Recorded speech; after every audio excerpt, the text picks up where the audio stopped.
for joining us this evening. Apologize, we're starting just a few minutes late. But I welcome you to our city council meeting. This meeting is being recorded. Okay, so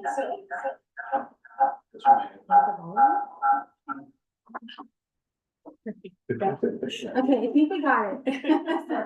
So this is a joint city council successor agency, housing authority and successor housing agency regular meeting of Wednesday, July 17th, 2024. And I believe we do have an amended agenda as well for this specific meeting. So thank you again for those that are joining us here in our chambers and those that are joining us via Zoom. So everyone's participation is critical to the governance process and to the deliberations with the council. So thank you, everyone. Just a couple of reminders again, to be able to join the meeting.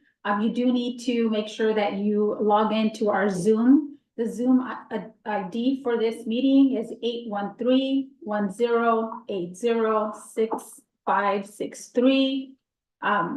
You can also join via telephone at 1-669-900-6833.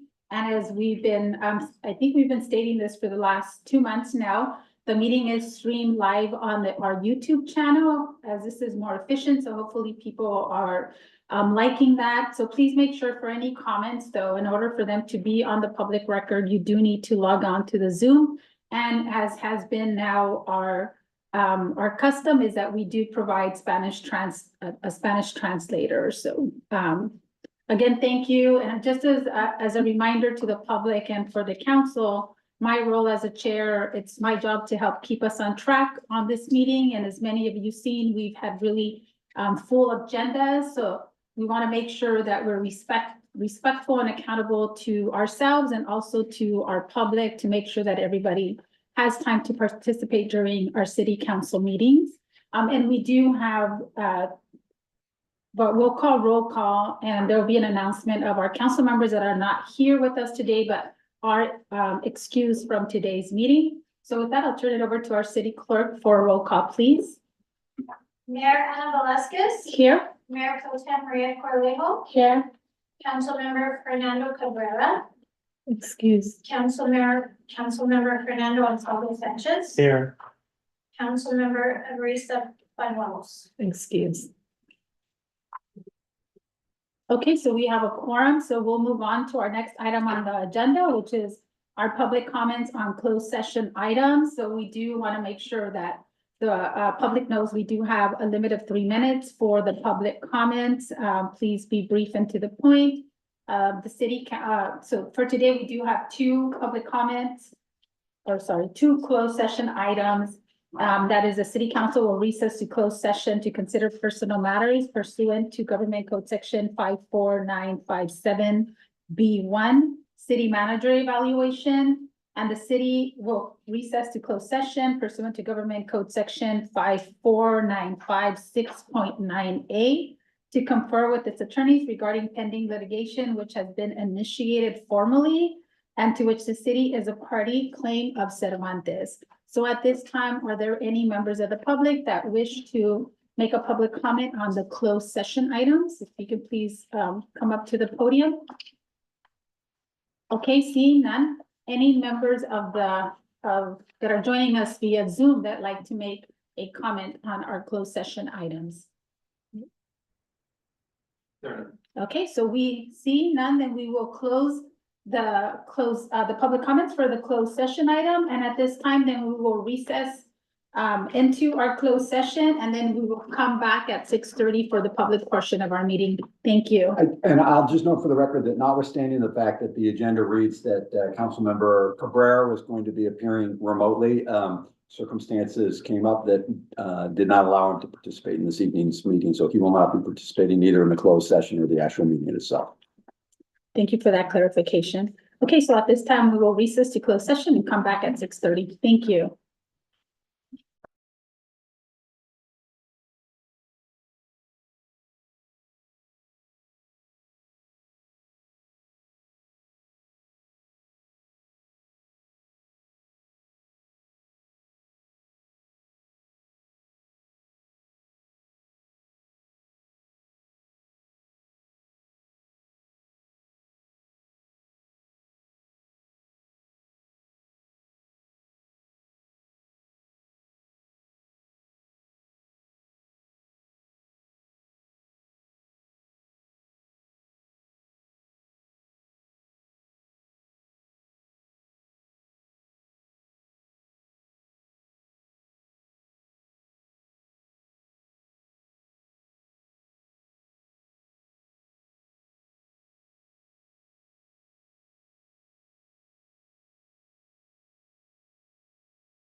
Everyone, so we're reconvening from our closed session and I will turn it over to our city attorney for a report out on items 1 and 2.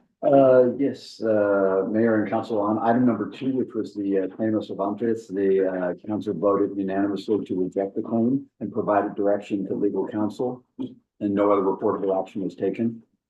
And on item number 1, which is the city manager evaluation, the council did not actually engage in the evaluation process. We're lacking a full council this evening, which is important for the evaluation process.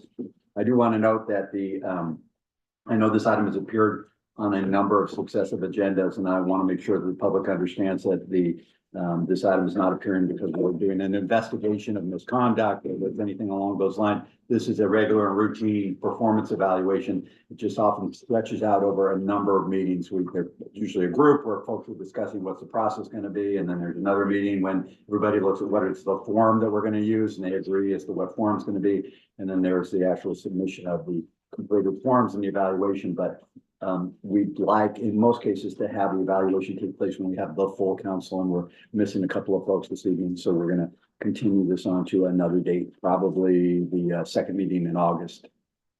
So I just want to get that on the record and make sure public understands that this is just a regular and routine city manager evaluation. It's just stretched out over a number of, I wanted to say weeks, but in this case, it's probably been months. So, but we plan to get it done on the second meeting in August, which I think is the 21st. Yeah. Perfect. And thank you for providing that clarity to our community. So at this time, we will move into our Pledge of Allegiance. And if you can please stand and place your right hand on your left side for our flag. And if I can have Mr. Tony Diretta join us, lead us in the Pledge of Allegiance. Pledge of allegiance to the flag of the United States of America, to the republic which stands one nation under God, indivisible, with liberty and justice for all. Thank you. Thank you.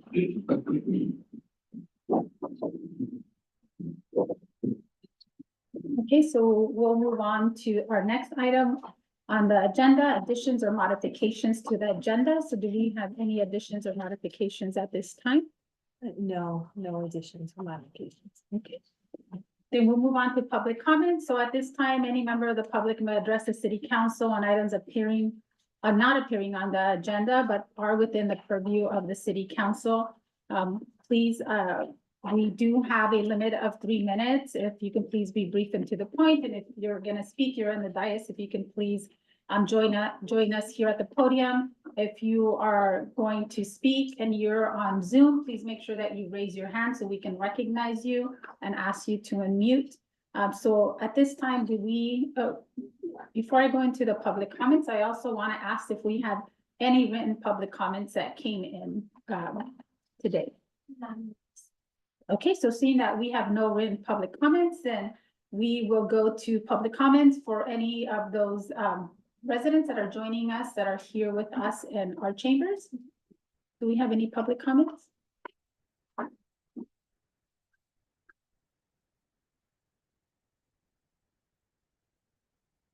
Good evening, everyone. So we'll introduce ourselves. My name is Maria. This is Johnny. We own Ace Hardware. The reason we're here today is because we just learned about the proposed MST bus stop that is apparently going to be placed right in front of our building. I feel the city has violated our rights because nobody informed us of this. We invested $3 million in the building along with the business. Had we known this prior to purchasing the building and making this happen, we would have never invested in Soledad. The reason we invested in Soledad is because we're long-term residents of Soledad. We were raised here and we wanted to give back to the community, knowing that there's a need for a hardware store. Everybody that goes into the store has to drive to Salinas in order to get products. I'm making it clear that I'm not giving permission for any MST to be placed in front of my building. I consider it apartment property unless anybody can prove otherwise. It's gonna affect where we receive. It's really unsafe for pedestrians. Right where it's planned, that's where we receive our merchandise. That's where trucks unload and load. So I don't know how putting a bus stop there is gonna help the situation. There's actually no pedestrian traffic that goes through there. Everybody that passes through our street is in a car. So I'm not sure how this is gonna help the public, besides it being an unsafe environment for them and for us, and as well as all the employees, the truck drivers as well. And at this pace, we stand up losing our investment here. So it already, that location already comes with the stigma of it not being accessible to contractors, which is what we're trying to target, to capture all the sales to remain here in Soledad. With that put in place there, it's just, think about it, no contractor's gonna wanna come and not have accessibility to load their trailers, because they're pulling up with full trailers or long bed trucks. So that's probably the biggest concern here, is the investment that went into it and just how it's gonna jeopardize our sales short-term and long-term. So we would like to continue this in a meeting.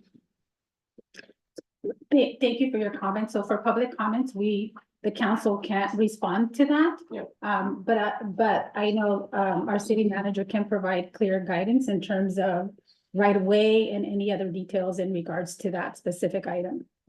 Thank you. Thank you. Any other public comments from those that are joining us here in the chamber? Okay, then I will take it out to those that are joining us via Zoom.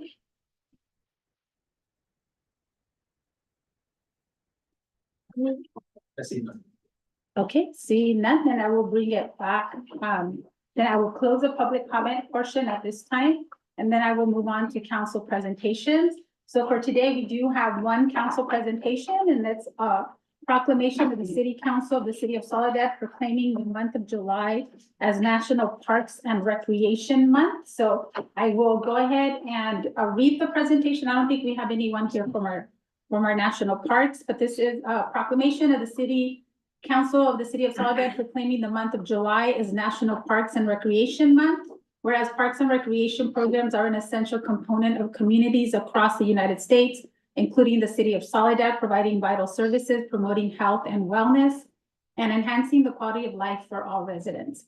Whereas parks and recreation areas play a role in fostering community engagement, environmental stewardship, and social well-being by offering spaces of physical activities, relaxation, and social interaction. Whereas parks and recreation promote time spent in nature, which positively impacts mental health by increasing cognitive performance and well-being and alleviating illness such as depression, attention deficit disorders, and Alzheimer's.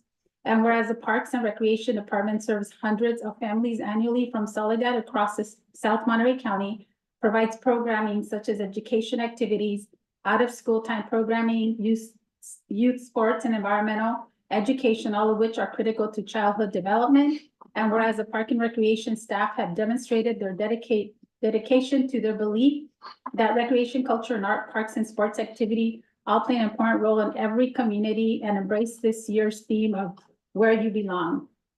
Now, therefore, the City Council of the City of Soledad does hereby proclaim the month of July as National Parks and Recreation Month in the City of Soledad, and all community members are encouraged to go out, enjoy our parks, visit the Soledad Community Center, and thank a park and recreation professional. So with that, I apologize. I know that we do have our park staff here, a recreation and parks team here to be able to accept the resolution on behalf of the City Council. So if we can pause for a minute to be able to take a photo with all of the team and present the resolution. And if our Director of Recreation, I don't know if you want to say a few words. No, we have our whole team here. That's okay. That's awesome. Thank you for this recognition. It does mean a lot. We have a 26 dedicated Parks and Recreation professionals, of which I have 7 here today. 4 of them have been here with us since day one on this adventure, and so we really do appreciate that. Thanks to Public Works for all of the maintenance that they do to keep our parks beautiful and accessible to our community. It's real collaboration between our 2 departments, and so thank you very much. Yeah, thank you. And let me open it up to the council if they want to say a few words, because I know for our residents that supported the approval of a sales tax measure to ensure that we had a recreation department. I think it's instrumental to be able to acknowledge the work that you've been able to do, and also acknowledge our community residents, because this was a value. And they did approve, they did vote for this, and I think it's really important to be able to articulate the importance of that partnership. But I want to open it up just a second before we take a photo to our council if they want to say a few words. So I'm going to start with Councilmember Ansaldo, and then I'll go to my right. Yeah, so just thank you so much for all of the work that you do. It's really great work. I grew up participating in city-sponsored sports teams. I wasn't very good at any of them except for swimming. I was on the swim team in high school, so yeah, thank you all so much for the work that you do. It's really important, I think, to make sure that folks have, a ways to exercise and that the city is sponsoring them, not only our youth, but also our senior citizens as well. I think it's really great work that you do, and I'm very grateful for you all and all your work. Thank you. Mayor Pro Tem Corralejo. Yes, thank you. I also wanted to thank Jessica, and I see a lot of familiar faces over here, and I wanted to thank all of you as well, and also those that were not able to make it. I really don't know how you do it, obviously with your staff support and Public Works, but I know that, it has been a huge tackling, right, of initiating this and growing it. And I also wanted to, on top of that, also to thank our community for their support. And in that, I also include those that have supported through grants, for example, T-Mobile, who supported us with, I think, $50,000. And, we have a lot of volunteers, we have a lot of community members, different nonprofits that go and provide food or different services. There's definitely a community event, and thank you for leading that and for doing it so well. Thank you. And on my behalf, yes, thank you so much. You have a small but mighty team that does so much. And it's really been amazing to be able to see a lot of the different activities that are now offered to our community at all different age levels, I think, which is really important. And I know, there's still a lot of discussion in terms of mental health and what are some of the some of those methods and mechanisms that we have available to decrease some of that. And we know that recreation is really critical to that. And I just want to acknowledge also the inclusivity. I know we say we're a city that's inclusive, and we want to continue to move forward with that motto. And you have really brought more of the attention also to offering services that are available to our children with special needs. So thank you to you and to all of your team. It definitely is my team that makes this happen, so thank you. Thank you. Okay, so.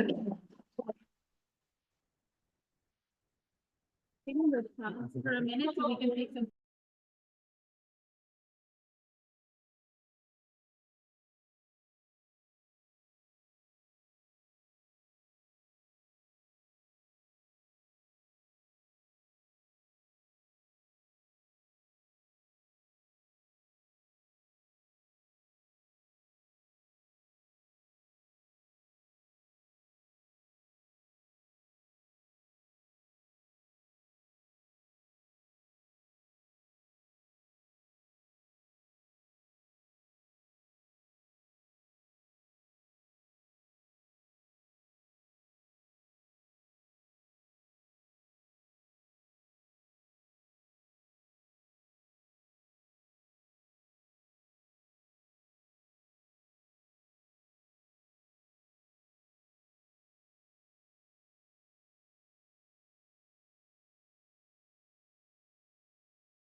Okay, thank you so much. So thank you for just kind of being flexible. We want to make sure that we're celebrating also and having the opportunity to acknowledge all of our staff that has done a tremendous job in celebration and honor of parks and recreation for this month. So with that, we will move on to our next item of business. And we have consent calendar, and at this time, we have 17 items on our consent calendar. So I will ask if there's any members of the public that wish to pull an item from the consent calendar for discussion. So if you want to pull an item, please state what item you would like to Good evening, pull. Madam Mayor, City Council and residents. Item number 13, discussing POW MI flag and flag resolution for our flag policies. I would definitely like to have some discussion on that item. Okay. Any other members of the public that wish to pull an item for discussion or comment? I would like, Mayor, I would like to discuss the same item, please. Thank you. Okay, any others? Okay, any members of the public that are joining us virtually would like to pull an item for discussion from our consent calendar? Okay, seeing none, then I will bring it back to the council. If any members of the council wish to pull an item from the consent calendar. Okay, and I'd like to pull item 2 just for comment.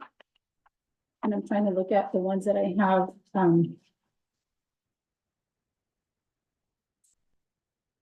And item 9 for comment as well.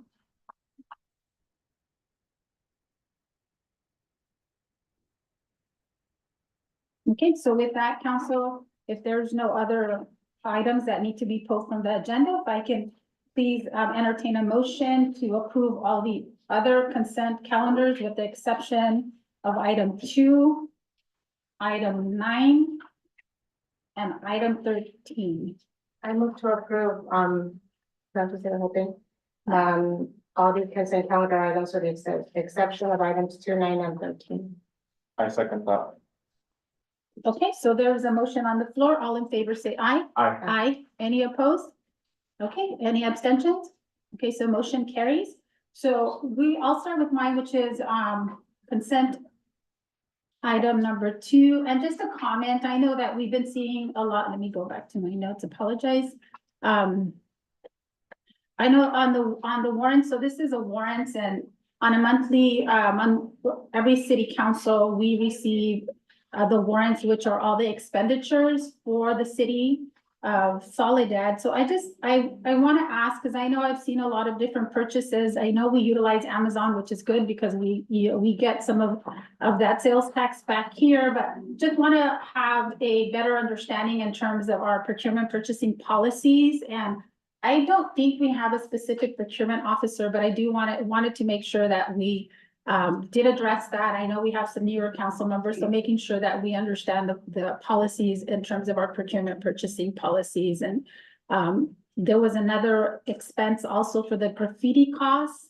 And so I know that that's part of some of the items that we've discussed in the past. So just wanting to make sure also on the graffiti costs, is there if we can also have information in regards to the location of some of those remediations for the graffiti.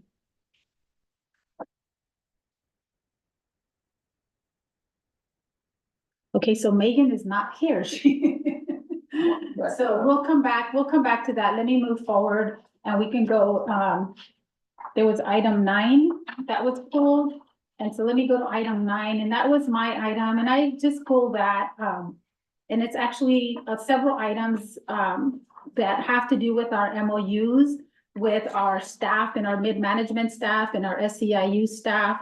And I just wanted to make sure that I took a moment to really thank our staff for all the work that they do. I know these are 3-year contracts that were approved by the council. Part of our responsibility is to be prudent in terms of finances. And I know we have our finance director, Mike Howard, who keeps us on track to make sure that we're able to absorb some of these costs. So I just wanted to make sure our residents knew that we did enter into 3-year contract agreements for our different management groups that we have in the city of Soledad, and to really acknowledge the work that they do. They are important to what happens in our city and to making sure that we have a city that's functioning and a city that's clean and a city that has public services and public safety. So I just wanted to acknowledge that and say thank you to all of our public service individuals that work for the city of Soledad. Thank you. Okay, so I will move on then to item 13. And we have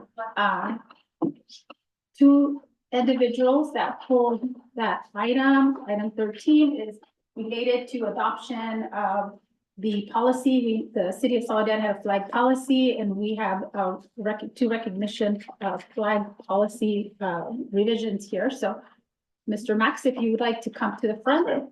Again, Madam Mayor, Madam Pro Tem, council members, citizens of Soledad. My comment on this is getting it right. The two major issues that this resolution addresses is how and when to put the POWMA flag and when to put ceremonial flags, specifically the pride flag. The first comment is they're two separate issues.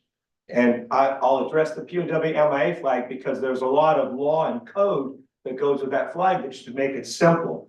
Back in 1998, Congress passed a law that said the POWMA flag is flown with the United States flag, and it dictated there are 6 holidays when that flag should fly with the US flag over all public or government buildings and the post offices and the Capitol.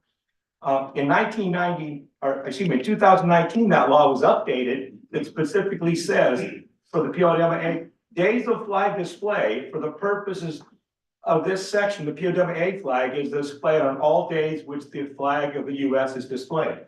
So right there in the government code says you can fly that every single day with the US flag, and that's kind of the intent. The other thing reason I'm pulling it out is the whole purpose of the POWMA flag is starting way back almost 100 years ago, is to identify those that served our country, and it says prisoners of war and missing in action. So it's really identifying all those that may still be a prisoner of war, or may have died as a prisoner of war, or gave the ultimate sacrifice for a country. So it's a very broad thing. And that's why that flag is special in that. So it shouldn't be hard to know when to put that up. The other thing the US flag code talks about is that the US flag either is on one pole or it's in the superior position to the left of the other flags. And the only flags that fly on the pole with it are a state flag or a municipal flag or the POWMA flag. And actually, when the when the POWMA flag is flown with the US flag, it should be the second flag on the stack of the second place in prominence above our California flag, which I don't see that always, but that's what the flag code says. To step back a little bit, I retired from the Navy 25 years ago, and I learned a lot about that, plus my time as an Eagle Scout in 1974. But I've been teaching high school JROTC for most of that time since I retired, and patriotism and color guards. I've done a lot of research and flags, and when somebody doesn't stand for the anthem or does, I look at that and I cringe because I know the policy. That's why I'm comfortable, because I researched that. And so honoring that POWMA flag should be pretty easy, and we can amend our codes. Yeah, thank you. So I apologize. There's 3 minutes, and I want to make sure I'm looking at the time so good in order to One be last able thing, to be if I may, fair. We want to make sure we keep to the 3 minute time mark. All I So want to say thank is you. I will send in writing a write-up of all this to the city manager. I didn't get that written up yet. Thank you. Thank you, ma'am. Thank you. That was good, Max. Wow. Mayor, Councilman Pro Tem, just honestly, in my case here, I just want to share a personal story. You look at that POWMA flag and it's black, and it shows a man suffering, and that's for a reason. You know, that person, either the POWMA, and I'm gonna share a personal story from a friend of mine. I'll say his first name only, and I won't say his last name. His name's Brent. And Brent lives today with 2 bullets in his legs, okay? He was a recon sniper, and in 2000, he was in Kosovo, and he was captured. And he was captured in Kosovo, and he spent 38 days as a POW. And every one of those 38 days, he was tortured. And as he was being tortured, he told himself that this is it. I'm not gonna make it. You know, I know I'm gonna die for my country. That was it. And lo and behold, thank God to our Navy SEALs, you know, they saved him and they rescued him. And to this day, he walks with a limp. He lives in Florida and he's one of my best friends in the world. And no regrets of serving his country. But at the same time, though, it's something that I take honor in looking at that flag. It's a sign of pain. And I think it should be honored. When that goes up, there should be a ceremony. There should be events to say that it's honor of our service members who are missing and who are POWs as well. Just wanted to share that story, Brent's story. I think it's important to know that, you know, this isn't Vietnam, World War II. This is something as near as 2000. Thank you very much. Thank you. Thank you for your comments. Any additional comments on, well, I think those were the only two that pulled that item.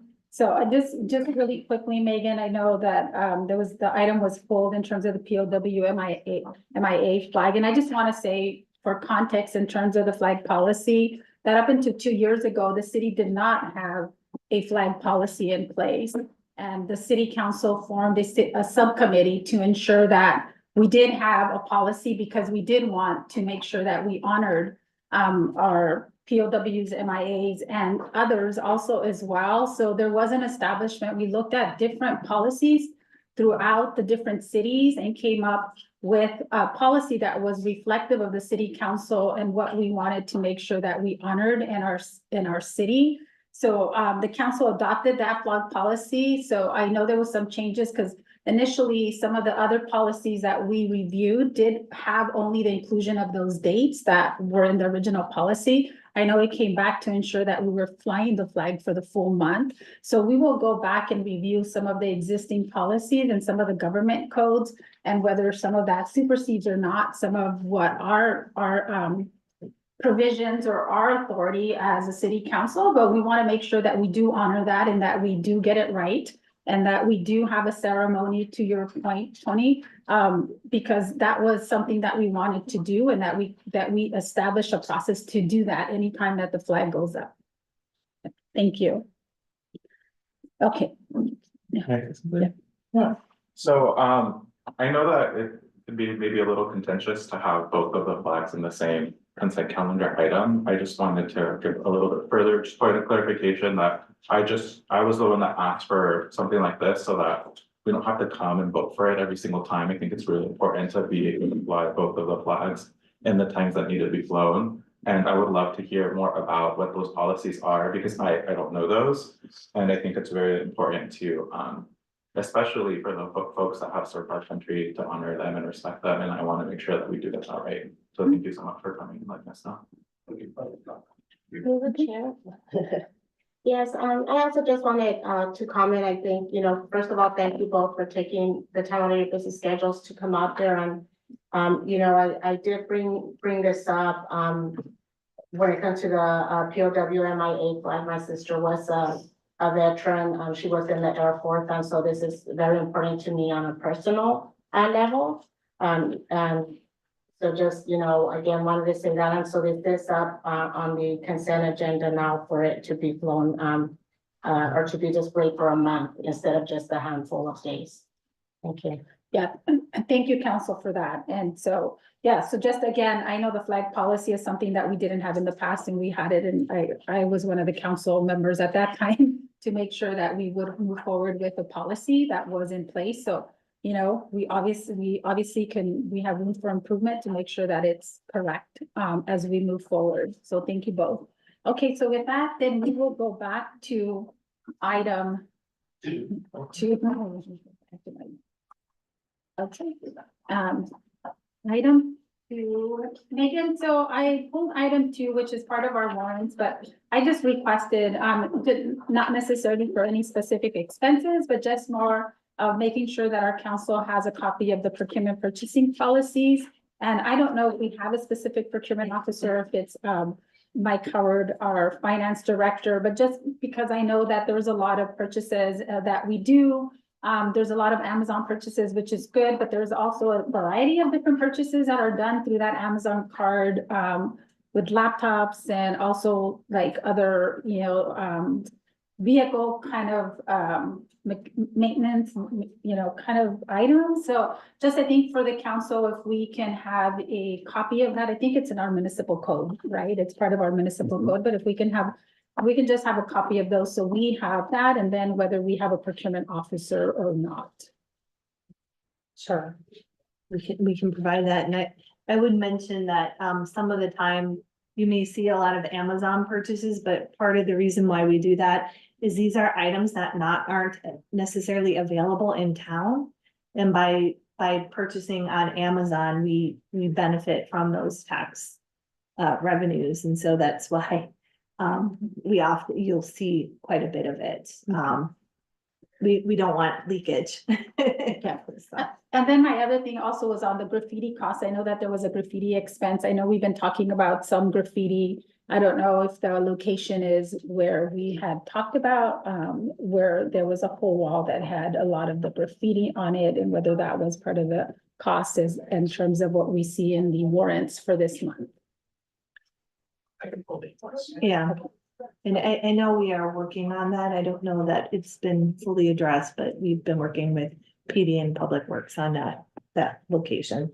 Okay, perfect. Okay, thank you. So those were all my comments on that. That was it. So council will entertain a motion to approve consent item 2, 9, and 13. I motion to approve consent items 2 to 9 and 13. Second. Okay, so I have a motion on the floor. All in favor, say aye. Aye. Aye. Any opposed? Any abstentions? Okay, motion carries. So we'll move on then to our next items. Our next items of business on our agenda for today. And that is, we have a public hearing number 1. So we do have one public hearing. Our public hearing process is we'll receive a staff report, then we'll open it up for a public hearing. We'll open up the public hearing.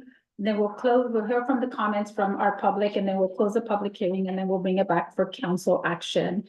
And public hearing number 1 is resolution number 6115, a resolution of the City Council of the City of Soledad, approving and accepting the Soledad Police Department's AB 481 fiscal year 2023-24 annual military equipment use report pursuant to Government Code Section 7071D, and renewing City of Soledad's ordinance number 743, approving Soledad Police Department Policy Manual, Policy 706, military equipment. And so I will turn this over to our city attorney. Great. So effective on January 1st of 2022, pursuant to the law adopted in Assembly Bill 481, the city was required to adopt an ordinance approving military equipment use policies regarding the possession of military equipment by the city's police department. And in 2022, you adopted ordinance number 743, which approving the Soledad Police Department Policy Manual for military equipment. It was approved on June 15th, 2022. And the law requires once that this ordinance is adopted, and what the ordinance does was, you folks took a look at the policy that was going to be in place for how the city acquires, uses, maintains, and so forth, its military equipment that is in its possession. This is one of a series of transparency laws, so that it also notifies the public of the fact that the police department has possession and the ability to use equipment that's considered military equipment.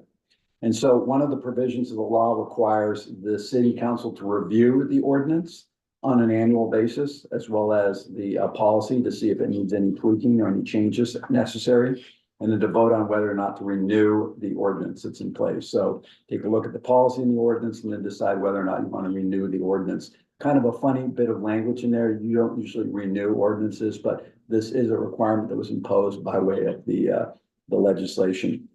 So we scheduled the review of the policy for June 19th. But we had to reschedule it for June 17th because of the fact that there was a missing item the last time it appeared on the agenda. So in order to help the council review the policy and the ordinance, the law also requires the police department to submit an annual military equipment report for each type of military equipment that's approved. And the annual report's meant to provide a yearly information about each type of military equipment and so forth. The report contains a summary of how the equipment is used, any complaints or concerns that may have been received about the use of the equipment, and any associated cost related to the equipment's use.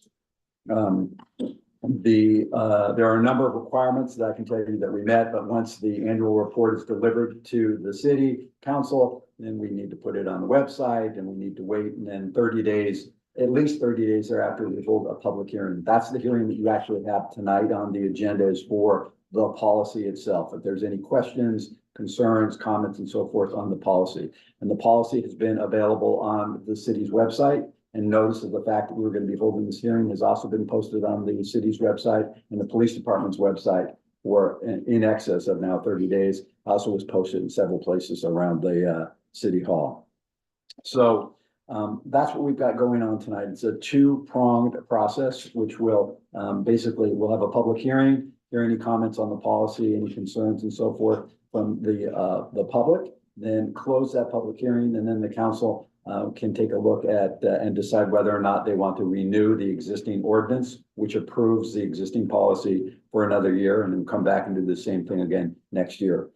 I will report that the only equipment possessed by the police department, as referenced in the annual report, is the same as when the ordinance was first adopted in 2022, also in 2023, which is 13 M16 rifles and then ammunition for the same. Nothing's changed in the last year. The police department has no intent to acquire additional military equipment in the coming year.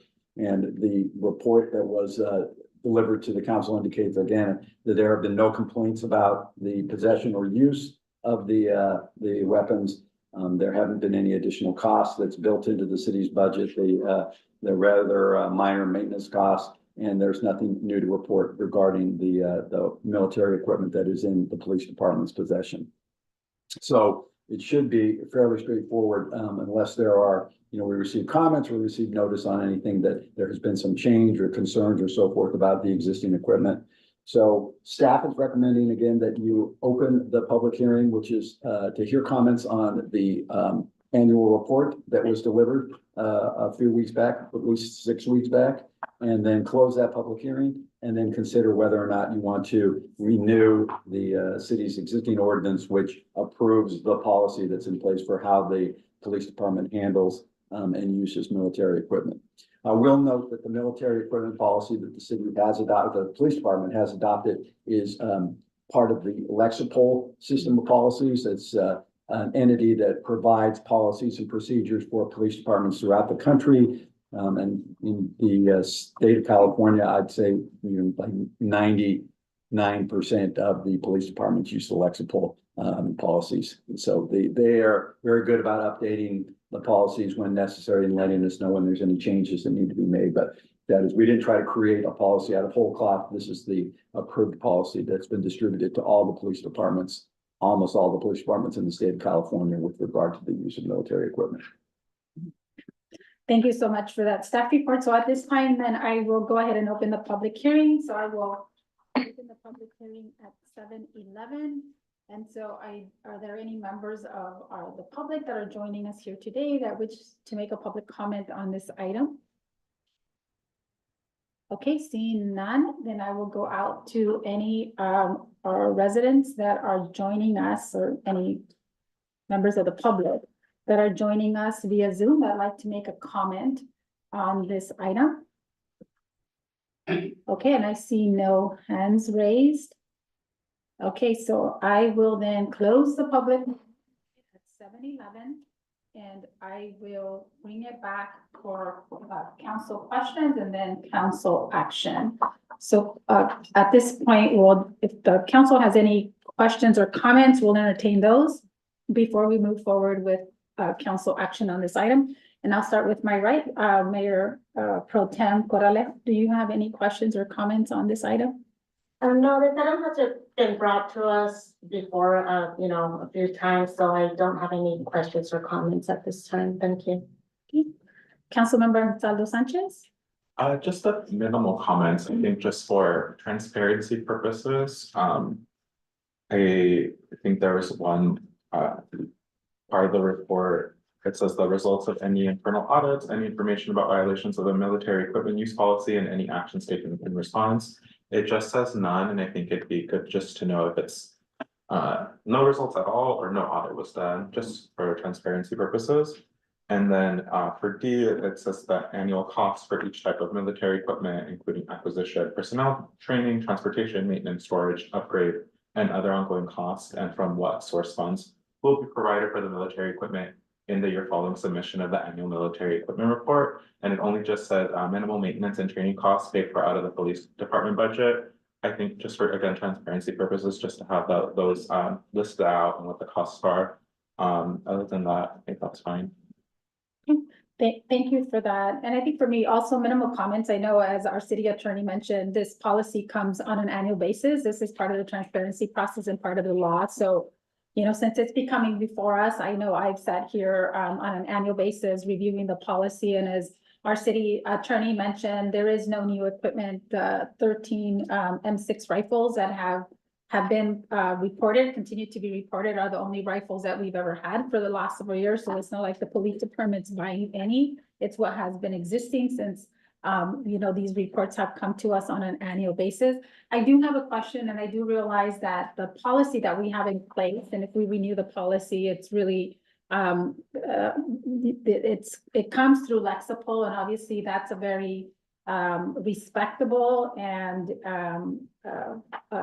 organization that's used for a lot of law enforcement and public safety policies. But I do have a question in terms of, I know the report contains that there are no comments or there is no complaints received. And I don't know if the complaint process needs to be part of this policy, or if we can have a more clear guide in terms of if there was a member of our public that wants to complain, and specifically in regards to this policy or the annual report that's supposed to be submitted, what would be the process to do that? So I just want to make sure that that's clear for our public as well, that we have a clear established process. And I don't know if it needs to be, I'll look to my city attorney, whether it needs to be included in the policy, or can we do that in a separate item to ensure that there is clear guidance on that.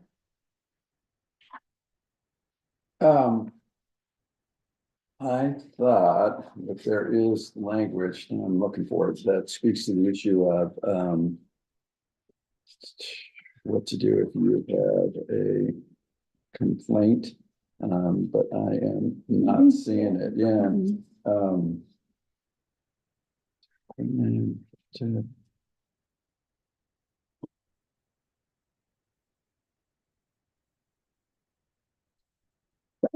It's not in the policy. Yeah, no, It's it's not in the interesting. policy. Yeah, I thought that it was in the policy, so I'll double check on that. If it's not included, it would be easy enough for us to include language specifically that address that set of circumstances. And I thought that there was, in fact, I'm almost positive that at one point we had designated who would be contacted and the various means that you could contact somebody if you had a complaint and so forth. But I'll double check on that.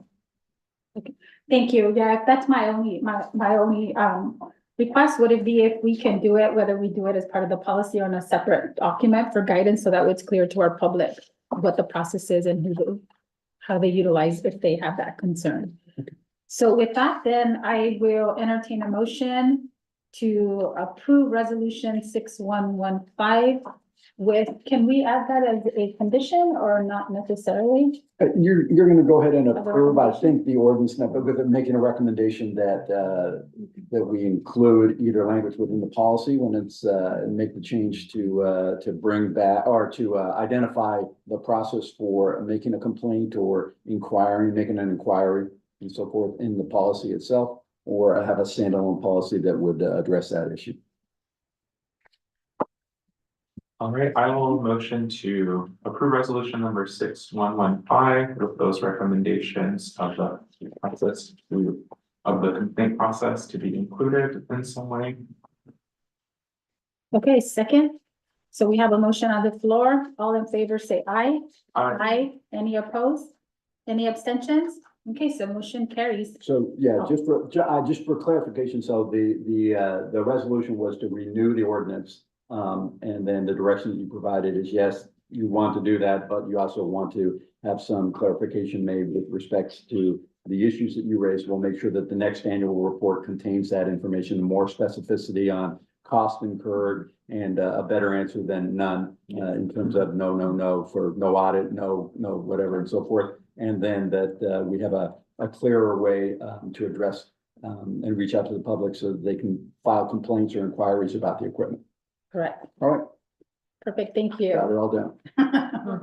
Thank you. Okay, so we'll move on then to our next item of business, and it's resolution number 6132, and this is a resolution of the City Council of the City of Soledad approving a First Amendment to purchase and sale agreement between the City of Soledad, the successor agency to the Soledad Redevelopment Agency, and the Soledad Unified School District for purchase and sale of real property and escrow instructions. And so I will move this to our city attorney. Doing a lot of talking tonight. So the City of Soledad, the Soledad Successor Agency, and the Soledad Unified School District entered into an agreement for purchase and sale, or a PSA, of real property in October of 2023. The PSA governs basically the terms of the purchase and sale of property located at 183 Soledad Street. And the school district intends to develop a 20-unit, and a check on that, there may be a different unit, but 20-unit public agency workforce housing project on the site. What usually happens is after the agreement's entered into, we open an escrow and everybody does their due diligence to make sure that certain conditions proceeding to the actual sale of the property have been met. And in doing their due diligence and doing an environmental analysis of the property, the school district had a consultant who made a determination that there were some hazardous substances on the property and that the hazardous substances needed to be addressed, remediated, basically find an appropriate way to remove the hazardous substances before the project moves forward and before the sale moves forward. So as is the usual case, there was some disagreement between the parties as to the extent of the contamination and the best means, the most efficient and cost-effective ways to remediate the hazardous substances. In this case, it was benzene. And so there was some back and forth and deliberation over a couple of months. And the city is fully aware, and the successor agency, that this is somewhat of a time-sensitive issue. So in the interest of making sure that the school district can move forward with their project and in a good, appropriate calendar, we decided to reach a compromise. And so that is what's before you in the amendment to the purchase and sale agreement. The request from the school district initially was to have the city bear the full cost of the remediation, which is often the normal case of the action when a hazardous substance is discovered on property and you're selling it to somebody else. I should also state for the record that the city was completely unaware of the fact that there was any hazardous substances on the site, and in fact was relying on an earlier report that had been done that indicated there was no problems with the property. So, but notwithstanding the agreement, the terms of the new agreement is that the purchase price of the property, which was established at $440,000, is going to be reduced by the cost of the remediation, which is fairly hefty. It's $124,800 for a new purchase price of $315,200. In return for this, the district is going to make a contribution to the purchase of price of the city's portion of the property. This particular property is actually that we're selling is broken into 3 different parcels, 2 that are owned by the successor agency, 1 owned by the city. And so the district is making a contribution of $28,800 to the purchase price of the city parcel. And that is payments help to mitigate the loss of the funding to support the production of affordable housing. So in other words, the city plans to use the revenue that's generated from the sale of the property to put back into building affordable housing and finding affordable housing opportunities in the city. So that will help contribute and offset the loss that we're going to sustain by having to pay for this remediation. The other 2 legs of the agreement are that the district is going to provide the city and the agency with a complete release from liability, and also a release from the duty to indemnify the school district for any further or additional hazardous substances that may be discovered on the property. We all feel pretty comfortable that the school district, I believe, had a phase 2 environmental analysis done of the property and discovered these, and that they're not going to discover anything new or different. So that's what you have before you then this evening. It's all encapsulated within the PSA First Amendment that is on the agenda. And so by approving that document tonight, you will agree that we are going to reduce the purchase price and then carry out the other conditions that I mentioned to you as part of the amendment. Thank you so much for that thorough report. So I will now at this point, open it up for public comments, and then I'll bring it back to the council for any final questions or comments on this item. So I will open it up to our public comments for those that are joining us here. We do have Mr. Randy Banks, who's the superintendent of Soledad Unified High School District. Thank you, Mayor Velasquez, City Council, Council Rodriguez. It's a privilege to be here, to stand before you. And although this is an amendment, it's an agreement that's been long in production, I think it signifies closing in on the finish line. And just want to reiterate that we are excited about the project. In 2020. The community approved a bond to build staff housing, and recognizing that it is a challenge to recruit and retain good teaching staff, good educational staff for our district, which is a community interest for our families that live in Soledad. And so by building this project and seeing it to fruition, hopefully within a year and a half, depending on construction time, that we will realize the possibility of recruiting quality staff and then having them stay in Soledad so that they get a foothold in the community and possibly move from what will be affordable housing. It will be lower than market rates to them, that they may purchase something else and remain here in Soledad. We have about 25% of our teaching staff live in Soledad, and a higher number of our classified members live in Soledad. So we see this as a strategy to leverage availability of housing and affordability of housing. So we look to begin very, very soon after this purchase agreement is passed, and we know there's an RDA process to follow. But we look forward to really having a foothold in a project that will enhance the city of Soledad and also enhance the district services to its community. So thank you for the opportunity to speak. We look forward to continuing the process. Thank you. So at this time, any other members of the public that are joining us? Well, I'm gonna go to Zoom. Yeah. Any members of the public that are joining us via Zoom, and I do see there is a hand raised. So Dr. Connie Santa Cruz, if you can please unmute yourself. Thank you very much, City Council members, and thank you very much for the opportunity to express my gratitude. And I applaud the City of Soledad for moving forward with this decision. I think it's a fantastic opportunity to return back to the community. As a resident of Soledad, I know that this will be extremely beneficial for the residents and for the school district as well. And it is refreshing to hear the fact that the proceeds will be used to benefit and pursue more housing, affordable housing. So thank you very much, and congratulations for the decision making. Thank you so much, Dr. Santa Cruz, for those comments. So any other comments from those that are joining us via Zoom? Okay, see none. Then I will close the public comment portion of the business item, and I will bring it back to our council for any questions or comments before we move on to a motion. And I will start with Councilmember Ansaldo Sanchez.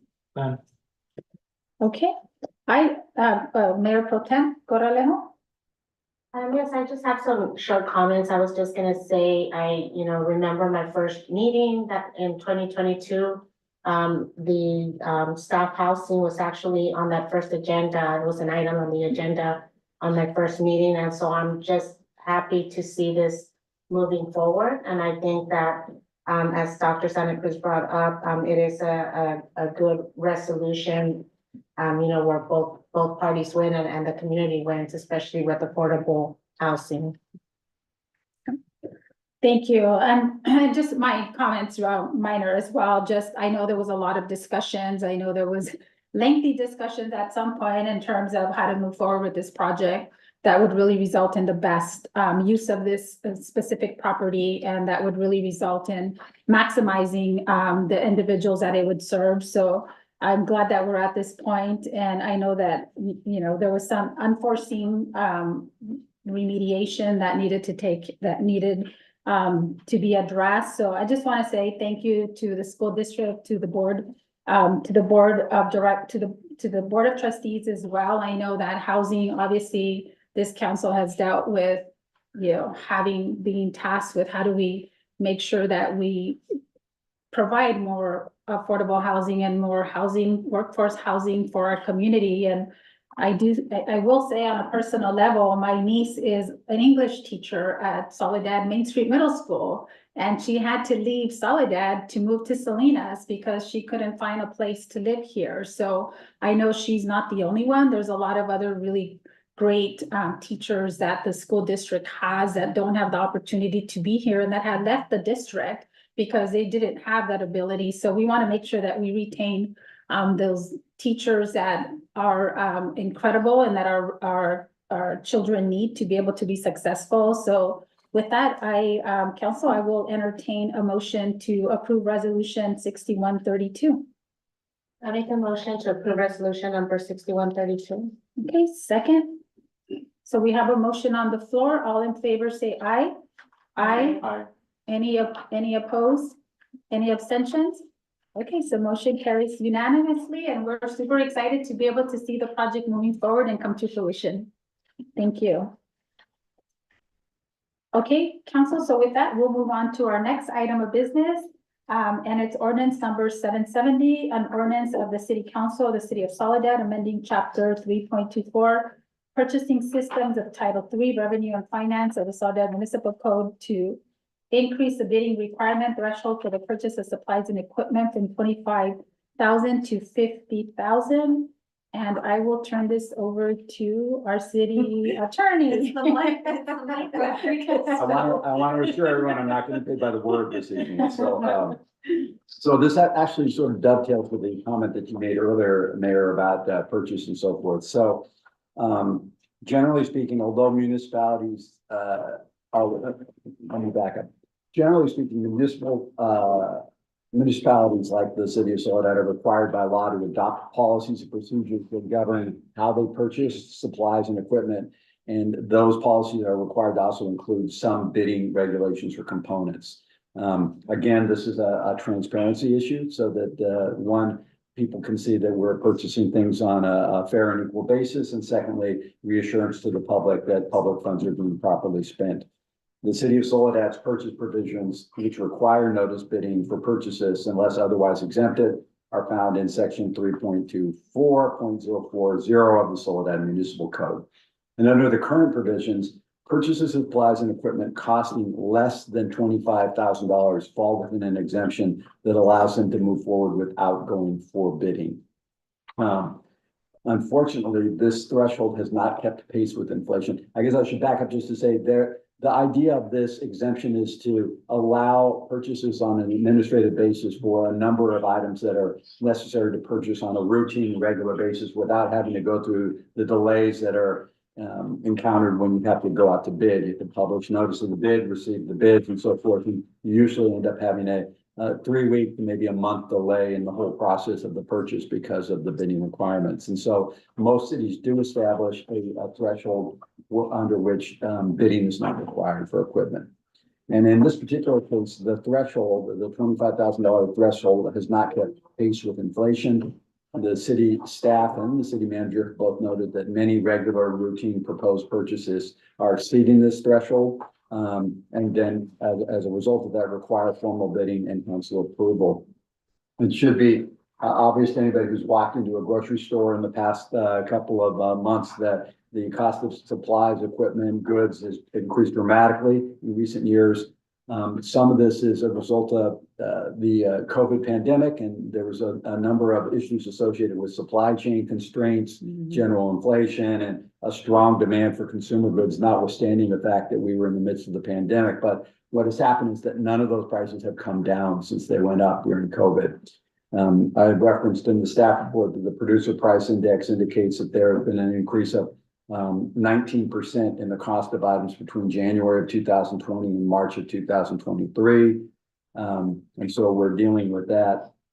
The last time that the bidding exception threshold was amended by the city council was in 2017, when it was raised from $15,000 to $25,000. So again, almost double. Staff's observed that the threshold that we have in place now no longer covers many of the purchases made by various city departments. So for example, the purchase of a used automobile used to fall under $25,000, and in many cases, that's no longer the case. Software and related service agreements often are costing more than the $25,000, and specialized equipment that's needed for maintenance, public works, and so forth often exceed that threshold and then require us to have to go out to bid. So in light of the foregoing, the city staff and city manager both have requested that we increase the bidding requirement threshold to allow the city to make necessary purchases to address the city's needs in an efficient and timely manner without having to go through bidding. So for items less than $50,000.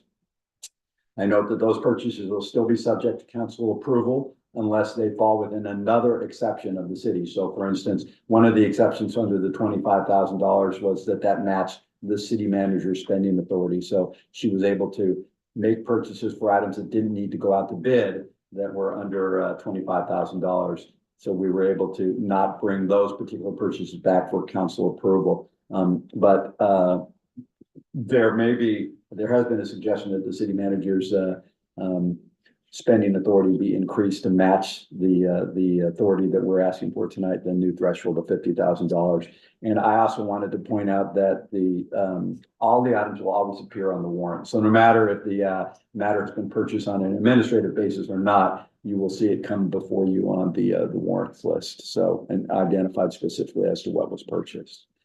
So we prepared an ordinance. It's pretty straightforward. There are two sections of the existing code that needed to be modified to change the bidding threshold from 25 to 50, and staff is recommending that the council consider and then approve the new threshold. Again, this is an ordinance change, so what you have before you this evening is just a motion that will introduce the ordinance, waive reading, read by title only, and then we will set a public hearing for consideration of the adoption of the ordinance at the first meeting in August. Thank you. Thank you, Mike, for that report. So I will, let me take it out to the public first to see if there's any public comments on, business item 2, ordinance number 770. So any members of the public that are joining us here wish to make a comment on this item? No? Okay, so I will take it out to those that are joining us via Zoom. Any members of the public wish to make a comment on this item? Okay, and I see no hands raised. So I will close the public comment and then I will bring it now back to council for comments and questions.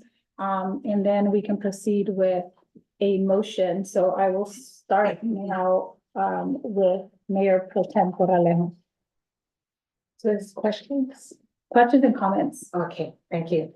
Thank you so much, Mike, for that report. I had a question. I know other cities in our area, like in our region, is and I'm not sure if you have this information, but do you know what their threshold amount is? It ranges. It really ranges from our rate, which is 25 to 200,000. So it really depends. I mean, on the needs for a bigger city with greater needs than we have, sometimes the threshold is going to be much greater than what we have. But we talked about it and kicked it around and decided on a staff level that 50,000 would meet the needs of a lot of the regular and routine purchases that staff is running into. Okay, that was the only question and comment that I have. Thank you. Okay, Councilmember Ansaldo Sanchez. Yeah, I just wanted to say that I think it's important to amend that and increase it, not only so it streamlines processes, but also would shorten the amount of business items on our agenda. And I know that we're trying to do so that the public is able to come to these meetings and it not take too long to get to the next item. So I think it's a really great idea and I would recommend approving it. Okay, thank you for those comments. Yeah, for me, I think, we have to balance our fiduciary responsibility as council because that's what we've been elected to do. Also with, balancing what the needs of the city are to ensure that we do have, that we are reviewing these policies and making sure that they are keeping up to date with what the needs are of our city. But also that we are continuing to make sure that there is a review of our expenses, because that is what we're tasked to do and what our residents ask of us. And if there's anything that happens, we will get blamed for that. So I want to make sure that, we're also operating and under that assumption as well. So I just want to clarify though, under these, I know you mentioned that for public works contract projects, there are specific requirements under the Public Works Contract Code that will designate whether that project, even if it meets a threshold, whether it needs to go out to bid or not. And that's still going to take precedent over this, correct? This particular policy only applies to the purchase of supplies and equipment. Okay, perfect. Thank you for that clarification. And then with that also, because I've noticed on the expenditure, on the warrants too, we have the credit card expenses, and we don't have access to that unless we ask for all of the expenditures within the credit cards. We just show it as a total expense. So and I think for me, for transparency purposes, will we be also utilizing the credit card to purchase any of these supplies and equipment that fall within that threshold? I can't answer that question. And maybe Megan can address that. Yeah, most of the credit card limits are like 5,000. 10. Yeah, 5 or 10. So nothing large would be purchased in that way. And we can provide backup documentation for the credit cards. So we can maybe look at a way of making that a little more transparent moving forward. Okay, thank you for that. And my final, just on the reports, because I know you still provide us with the reports, which are a public document for any of those approvals that meet the threshold. They don't come to us, but we will see those on your monthly reports. So that way we have oversight too of what's being purchased that's within those authorized purchasing totals, correct? Yeah. Okay, perfect. Okay, those are all my questions that I had. So thank you for that. I think it's important to be able to meet the needs of what we have now. And as our community can see, there's a lot of projects that we have moving forward. There's a lot, thankfully, we've had a lot of access to different types of funding sources that really task us with making sure that the projects are moved forward in an expedited manner and that we're timely with the use of those funds as well. So with that, council, I'll entertain a motion to approve ordinance number 770. Yeah.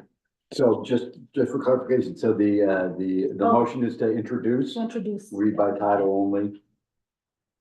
Okay, so I'll entertain a motion to introduce and read by title only ordinance number 770. So moved. Second. Okay, so we have a motion on the floor. All in favor say aye. Aye. Aye, sorry. Any opposed?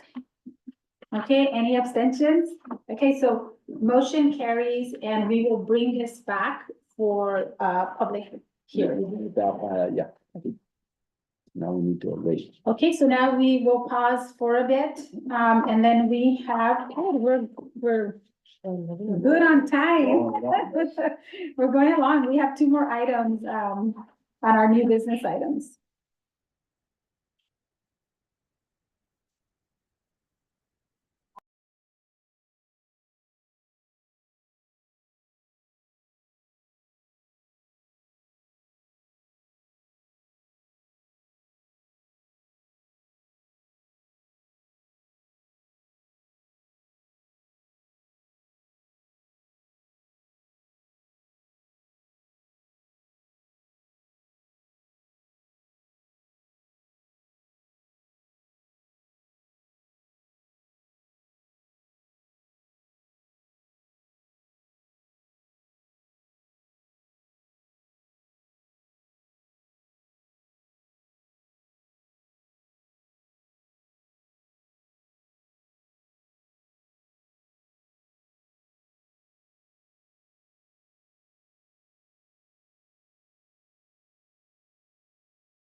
Okay, thank you. So as we will move forward then to our next item of business in our agenda, and that is item 3, it's resolution number 6133, a resolution of the City Council of the City of Soledad approving a consultant services task order with M&S Engineer or Professional Engineering Services for grant writing services on behalf of the City of Soledad toward the Department of Homeland Security, building resilient infrastructure and communities, wastewater treatment plant, flood risk mitigation grant, and authorizing the city manager to execute the task order for an amount not to exceed $239,213. So I will turn this over to our Public Works Director, Mr. Don Wilcox. Yes, good evening, Mayor and Council. Don Wilcox, Public Works Director since 2012. Little gap in the middle. So we're here to talk about our lovely levee that protects not only the water reclamation facility from the river, but also in case something happens at the facility, nothing leaks into the river. A little quick history on it. In the late 90s, and we don't have any council members, but I don't know, don't want to date the mayor, but we had 2 major storms. We had 2 major, what they call 25-year storms that really inundated this area with floodwaters. I remember. Oh, yeah, Mike would remember. Yeah, That was your. Spreckles was an island, things like that. So that used to periodically flood our old wastewater treatment plant. If our new plant was there, it would have been completely demolished. So in 1998, CDC at the time, negotiated with the city to start treating their wastewater instead of them operating their own plant. They were concerned that, yeah, they don't want to connect to us, and then their wastewater as well as the cities go into the river if we had another flood event. So they engaged CH2M Hill to design a protective levee system around the plant, and then they connected. So back in 1998, they put up the levee and things were supposed to be good. In 2010, things were good with the new levee. The old treatment plant didn't flood or anything. In 2010, we finished our new water reclamation facility as it sits today, and assumed it was protected from the river and vice versa. Unfortunately, sometime between 2010 and 2018, next slide, the river changed course. The original levee was designed to protect the plant against water swelling, but not river water eroding, scouring right next to it. The river course changed, so it was right up against the levee and started chewing away at it. So,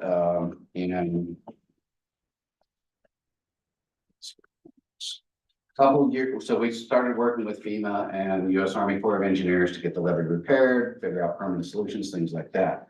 It's a long process and it's a very expensive process. We were successful with negotiating with U.S. Army Corps of Engineers to come in and repair. The damages were actually far worse than that. That's just the best photograph we had. So Army Corps came in and repaired under an 80-20 split. They would pay 80% of the cost and the city would pay the 20%. The 2022 project total cost is $1.2 million, with the city paying $256,000. Unfortunately, the Army Corps policy is they won't improve it. They will only put it back like for like, which the levee wasn't designed, like I mentioned, for scouring or erosion, just for swelling against. So the last 2 winters have been very wet winters, not like the late 90s. The last winter was like a 10-year storm, but it's still chewed up the recently repaired Army Corps levee and an significant additional area. So we've negotiated and council's already approved them to come back this summer and repair last year's damage, but the price has gone up a lot. This year's price tag is $3 million to repair the levee damage, with the city's fair share 20% of $611,000. So recapping, over the last 15-20 years, we've had 4 years where the river eroded the levee, the last 2, and then in the late 90s. We don't know if that's going to happen again this winter or another winter. We're covered this winter because the Army Corps is coming to shore it up again, but it could get eroded again. So we're looking for a permanent solution. and mostly financial, because any permanent solution is gonna cost a lot of money. So we've engaged some consultants, to give us some ideas on what it would take to permanently fix it. We can't move the river back. Fishing game won't let us, the state won't let us. So we've been working with Fish and Wildlife, state agencies, FEMA, Army Corps, and some consultants well experienced in what to do in these situations. And they've come up with a concept fix that is called, It's called guiding. a guide bank. So back up one slide. I'll point out a couple things. This was the old plant when the levee either failed or they swelled up into the plant. It will cover all this area in water. It wasn't so bad when our plant was this size and we had home living. And I did provide copies of the exhibits. Now, if this area swells and floods, our $60 million treatment plant is in there. And the base elevation is lower than the river, so it will flood. So not only is it expensive to fix the levee every year, if we get a 25-year storm like we did in the late 90s, it could wipe out our treatment plant. So permanent solution, such as a guide bank, which would keep the river from coming over against the levee, keeping it back almost in its original course, is the solution we're recommending. That project would cost, at current construction dollars, $11.6 million. We have applied for one building resilient infrastructure and communities mitigation grant last year. We really didn't put enough into the application. It was declined for funding. So we had a very formal debrief with FEMA, one of the actual evaluators that did our application. He said the project would typically receive funding. We just didn't put enough into the application. We need to put our heart and soul into it and our best professional technical information that we have. They're going through $1 billion worth of funding. If we're going to apply for a $11.6 million grant, they want us to really put in a good application. One of the elements that we were weak on is what they call hydraulics and hydrology. We didn't have current information of the river, evaluation of the river. What we're proposing should work, could work, may work, but without the additional engineering, they're not convinced it will work. So the bulk of this grant or this consultant proposal, staff is recommending approval is $239,000. $210,000 of it is engineering. $20,000 is filling out the grant application. We need to do the hydraulics. It's a very specialized and very expensive engineering process. We need to do that to make a good business case for this grant application, as they call it. And then even if we don't get the grant, which we're confident we have a very good chance of, we could use that information later. So staff is recommending a consultant agreement for $239,000 with MNS. $210,000 of it is to do engineering, $20,000 to apply for a BRIC grant. I did verify that if we are successful in being awarded funding, we can include the grant application funds for reimbursement.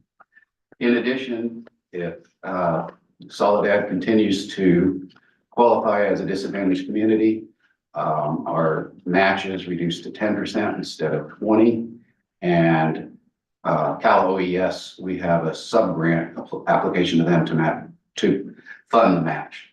So if we get the FEMA grant, we'll get 90% covered of an $11 million project. And if we get the Cal OES match grant fund awarded, basically the city won't have any match at all for this project.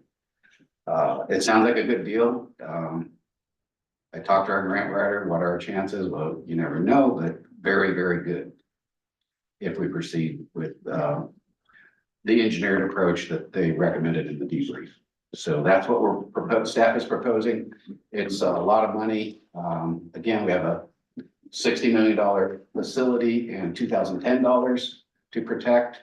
We've already put $146,000 as our match in repairs last year and $611 this year.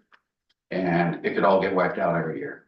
Instead of a break fix every year, staff highly recommends a proposed permanent solution such as what we're recommending. And we have looked everywhere else. We talked to FEMA, talked to Army Corps, and as I mentioned before, this is our best chance of getting a permanent solution to protect one of Soledad's biggest public infrastructure facilities. And I'd be happy to answer any questions. Okay, thank you, Don, for that thorough report in terms of the application process and what the funding is going to be utilized for. Let me open it up for the public and then we'll bring it back to the council for any questions. So at this time, any member of the public that's joining us here in our dais would like to make a comment on item 3. Seeing none, then I will move to any member to Zoom, whether there's any member of the public via Zoom would like to make a comment on item 3. Okay, I see no hands raised, so I'm going to close that public comment, bring it back to the council for any questions. So we'll do questions and comments wrapped up at the same time as we've been doing it for the last couple of items. So I will start with my left, Councilmember Ansaldo Sanchez. Yeah, I do have a question. Because it's a big cost, I'm curious, we have the budget for it, since we just did our budget, and where that would come from in the budget to pay for it. So our wastewater enterprise fund is a very large budget. It's probably the largest budget in the city. It has, we did put money in, but not enough to cover this. However, council has required that we keep a $1.5 million contingency fund in. Fortunately, if we make some adjustments to the budget, don't do some other projects, we won't even have to dip into the contingency fund. $611,000 this year after a big hit last year for this is huge. However, the fund is also huge. It has to be because we operate a $60 million facility. The funding will come straight out of the wastewater capital fund. We just won't be able to do some of the other projects we hope to. Awesome. And then my comment is that I am in agreement with having a permanent solution, especially because it is such a big cost every time. And I'm not a fan of putting Band-Aids on items. I'd rather just get it fixed. So I think that this is something good, and I'm very hopeful that we will get there and get the grant for this. Thank you. Okay, and thank you for those comments. So Mayor Pro Tem Corralejo. Yes, I kind of feel like if I'm in Vegas a little bit when you have to gamble, like everything, and hope that, you know, and hope that you win, hope that your numbers come up. I do obviously recognize, you know, that we have this huge investment, I believe you said 60 million. You know, that has been invested, and it has been years that you have been, I think you personally have been working on this for years, I maybe before we were all on the council. But I do think that it's a gamble in a way, but then in a way it's not, because it sounds like you already know what was the reason before that we didn't get the funding. I think you brought up that it was the hydraulics. And hydrology. Yeah, hydrology, and also needing additional, I guess, engineering stuff. Do you feel, I guess, pretty confident that all that will be, I can't even speak today, sorry. Do you feel confident that you have what they require, I guess, for the application to pass, or for us to get the funding this time around? Yes, based on, so we have M&S writing the grant application. We subbed Canon Engineering, who has flood control and these kind of projects experience. And then we had a peer review from Flow West, who is really upper scale. We just had a brief peer review with them, and they agreed that we had to get the updated LiDAR, which is elevations from the county, and based on that, we can do the H&H to demonstrate what FEMA wants as a good business case analysis that this will work. We didn't have all that. Well, we did, but it's based on old hydrology. Yeah. So I'm confident in it, that it's as good as chance as any. There's $1 billion in funding. We're asking for 11 million, but it is a nationwide federal funding Yeah. project. Okay, and then, my next thing, was gonna be, I know, Councilmember Ansaldo Sanchez talked a little bit on it, and I was so glad to hear him ask about where the money's gonna, be coming from and kind of what impact it's gonna have on the budget since we did just approve it. So is there like I guess my question is, what project that you have now, whether it's a capital project or just project in general, do you think that we're gonna be taking funding from in order to do this? Because I think it is important for us to, at least for me, to know that in order to make that decision. So there's a couple of approaches to the financing, funding of this. One is, the fund balance has a lot of, or enough to cover this. We also have more capital projects than we could probably do. There was a large purchase of about 600,000 for what we call a new brown bear, and you'll see the old brown bear when you do the tour. That windrows and spreads the solids. We can probably get another year out of that. Would be the biggest offset. Yeah. It's old and we bought it used, but we think we can either get out of the sludge business or defer that equipment purchase for another year. Okay, that's all my questions. Thank you. Thank you, Dawn, for the information. So I actually was, I think the levee repairs, the most recent ones, I think it took us about 4 years, right? To be able to work with the Army Corps of Engineer, and finally throughout that whole process, not even a week before the big storms came, they had completed the repairs of that. So, obviously it's detrimental. It would have been detrimental should we have not have that work road completed, because it would have been catastrophic because it would have damaged our facility. So I know that it's a lengthy process, and thank you for addressing this to make sure that, as we know that the river has changed its course and that there's been. Yeah, that one. And I think for us, I mean, we've had a lot of these climate impacts in the last several years. We saw what happened in Pajaro with the levee breach. And so I think, at least I'm hoping that at the federal level and with our federal legislators, there was a lot of focus on some of the deferred maintenance that was done in that levee, and should some of that deferred maintenance been taken care of, then maybe that breach wouldn't have happened. So I think, at least I'm hopeful that there's a lot of focus on how do we really make sure that we're being proactive in maintaining our levees that have not been maintained, but also given the fact that we've had catastrophic events with some of the flooding, right? And that sometimes it's, you spend more money when you have to deal with the flood prevention at the end than having to deal with fixing it at the beginning. So I just want to say thank you. I know you identified the other funding sources that we can use, and obviously we know that we have a hefty CIP project list, so whatever we need to defer to ensure that we take care of this, and the funding that's available through the federal government. Right now we have the availability of funding, even though it's competitive, but we may not have that in the next couple of years. So I think being able to be proactive and taking advantage of that is really important. So for me, I know that you talked about the hydraulics and hydrology, and that's been a big contentious issue even with FEMA, because when we had the flood maps, remember that we were trying to modify, and they gave us a whole list of where the flood plain was going to lay, that we had a report that we sent to them that had hydraulic and hydrology information, and they didn't accept it, right? So I think it's important to be able to have,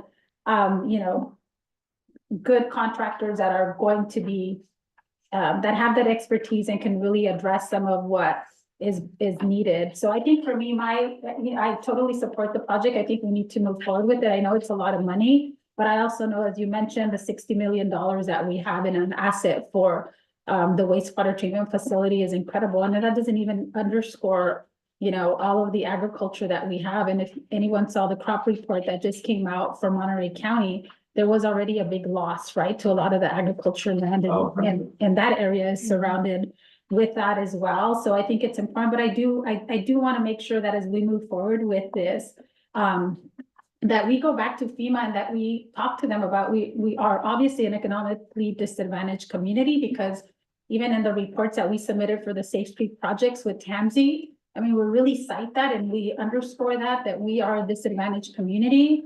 So if we can go back and really make sure, what are some of the provisions that as an economically disadvantaged community, that we can, obviously we need to meet certain metrics, but what are some of those,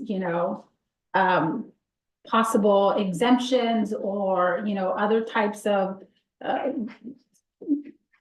benefits that we may have to be able to include in the project application because of that designation, and then just making sure that we have a conversation with FEMA. What is it that they need from us? So it's clear in terms of what we're submitting from them, and that we don't get dinged at the end because we didn't provide what they were looking for. So I think for me, that's going to be really important, because it is a massive grant.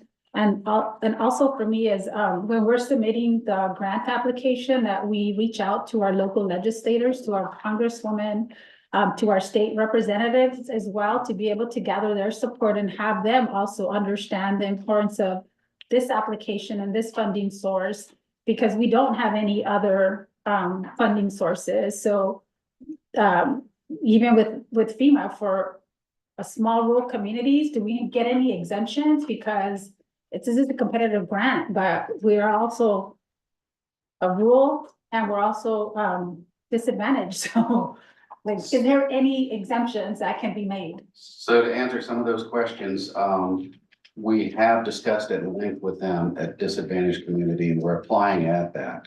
It's whether our census numbers change or anything like that.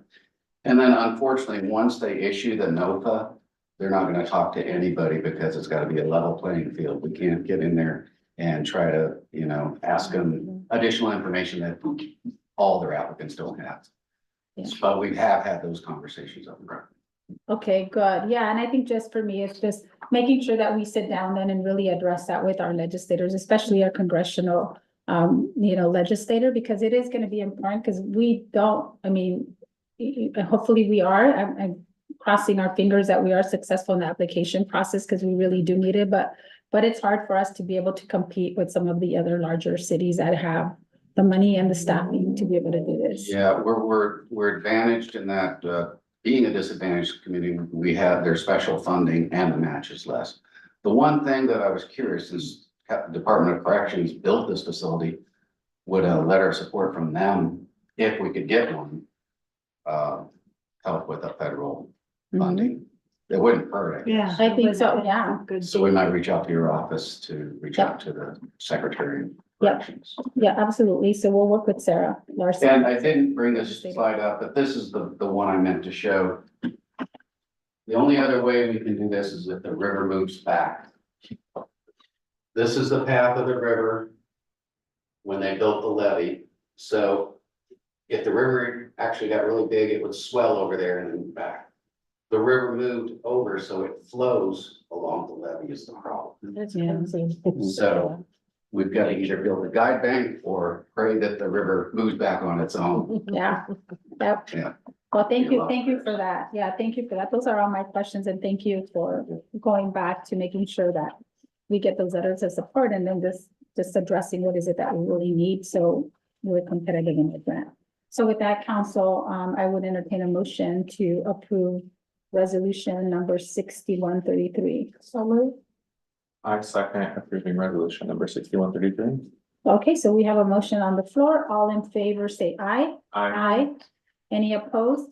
Any abstentions? Okay, so motion carries unanimously. Thank you so much, Don. Okay, we submit in October with some supplemental information in December, and then by spring, we should hear our results. So award timeline is until next spring? Okay, Yeah, it's gonna take us the next 3 months to get this application put together. Thank you. Okay, council, so we'll move on to our next and final item on our business item on the agenda, and this is Soledad Mission Recreation District appointment to fill a vacancy. And we do have a staff report, and we also have you having your packets a copy of all 3 applications that were submitted. So I will turn this over to Megan. So I think and I will credit, where credit is due, that Darlene actually drafted the report, so I wanted to acknowledge great work on her part. This is, a new experience for both of us, because, filling this, Soledad Mission Recreation District. We did, post, the opportunity, we did coordinate, with, the Soledad Mission Recreation District. We did receive 3 very qualified individuals who submitted an application, so that's really great news. And we submitted those applications to the mayor for her selection. And she recommended Ryan Hunty, who I see is also on the line, so we could get a few words from him. And, you know, I think Ryan, we provided his application. You know, he's definitely qualified. He has great community experience, and similar to the process that we went through with the planning commission, the mayor selects the individual, and the council essentially confirms. I don't know if our city attorney wants to add any additional to that process, but essentially that's where we're at. It'll be really great to have a representative on the Soledad Mission Recreation District. There has been I think there have been some things that have been brought to your attention regarding this district. And actually, I did want to also mention that they have just gone through a municipal services review that is actually being presented at LAFCO, I believe, on Monday. So timing for this is really pertinent, I think, to have a representative on this committee. So with that, I will. So Megan, can I just make a clarification on the municipal service reviews? They were presented to the LAFCO Commission, and they did make the approval of those recommendations that are within 3 of the districts that are within the city of Soledad, and that was approved on June 24th of 2020. I lost track of it. Sorry. I know, it's been a lot. Thank you for that clarification. Okay, so with that, thank you, Megan. So with that, I will take it out to the public, and if there's any comments, and then bring it back to the council, and then I can make a couple of remarks. So at this time, any member of the public wishes to make a comment on item 4? Okay, so seeing none. Seeing none at this time from those that are joining us here, then I will take it out. Sorry, I'm trying to navigate several documents that are on my screen. So anyone that from the council, from the public that wishes to make a comment. Okay, Ryan wants to make a comment. Can you make a comment now? Or okay, yeah, so Ryan, at this time, I think it would be appropriate, since we're under public comments, if you'd like to make a comment. Good evening, Mayor and council members and staff. My name is Ryan Hunzi, and it's an honor to speak to you tonight and to be considered for the Soledad Recreation District Board. Quick story about myself. When I was a teenager, my parents moved us from Salt Lake City, Utah to California so my dad could build and manage a Soledad power plant that was just tore down on the other side of town. I've always felt a special connection to Soledad. That is why when it came time to purchase my first house, we chose Soledad as a safe, family-friendly community that we love to raise our son. For the last 28 years, I've worked at a large nonprofit in Salinas. During that time, I have served on boards that have helped raise millions of dollars for capital campaigns, for new construction, and major improvements to our facilities. I've led and managed construction projects and renovations, oversee and manage several facilities, and most recently produced the large concert and fireworks show at the Salinas Sports Complex over July 4th that we had over 14,000 people attend. Since moving to Soledad, I've been looking for an opportunity to serve and give back to this amazing community that I love. When I saw the opening for the Mission District, I knew it was the perfect fit with my experience and skill set. My teenage son often uses the pool, and I know how important it is to our community. Working at a 150-year-old nonprofit, I understand that we have a responsibility to be good stewards by caring and maintaining this great facility for Soledad for future generations. I believe my experience can be an asset to help continue this here.